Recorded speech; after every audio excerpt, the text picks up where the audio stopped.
What will you do if you're the king of an empire and you rely on the slavery of your people to keep you rich and powerful? But you see your people waking up and starting to show dissent.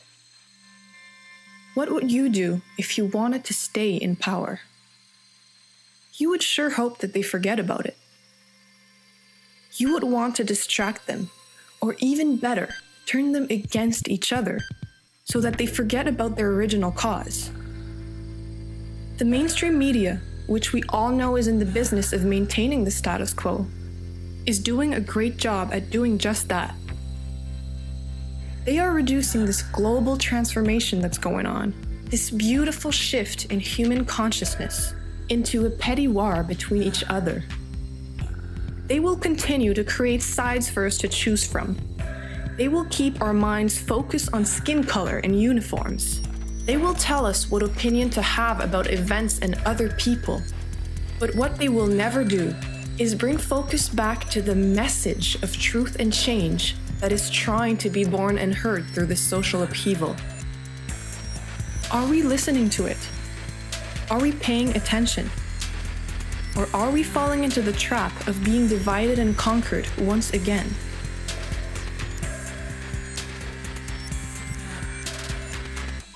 Who are underneath these uniforms? Who are those we call protesters? From up close, one may be wearing a shiny badge that supposedly grants them authority over others, while the other may be holding a sign of rebellion against this said authority.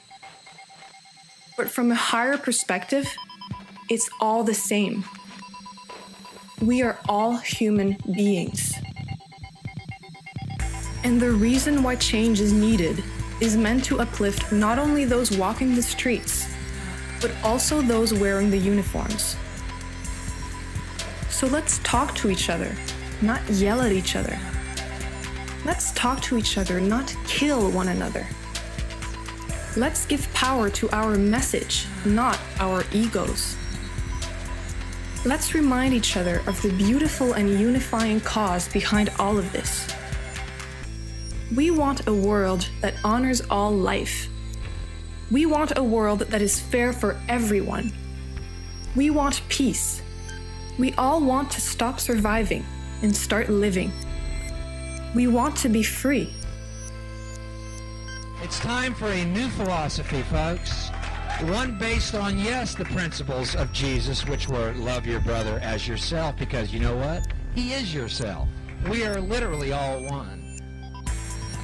When we finally stop fighting against each other, we will gain enough perspective to see the real issue here.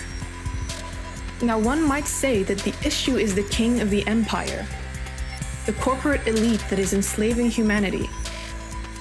But even that is thinking too small. What is the life force of this system? Is it the small group of people calling the shots at the top of the pyramid? Or is it the 7 billion strong army of people complying? That is us.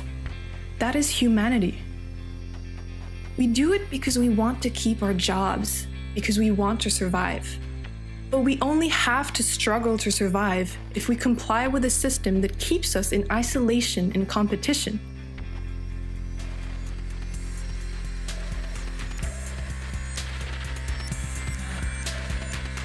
If we instead unite as a people, stop complying with the current structures in place, and support one another, we can not only survive, we can thrive. If we focus on solutions and learn about ways to be self-sufficient, we will no longer need to depend on the so-called owners of this world. If we use our creativity to build a new model that can work for everyone, including the environment, the old system will no longer hold power over us, because we're the boss. We are the ones who either give it power or let it collapse. We blame society, but we are society. Let's ask ourselves, what world do we want to live in? It's our choice, but it's a choice we gotta make together.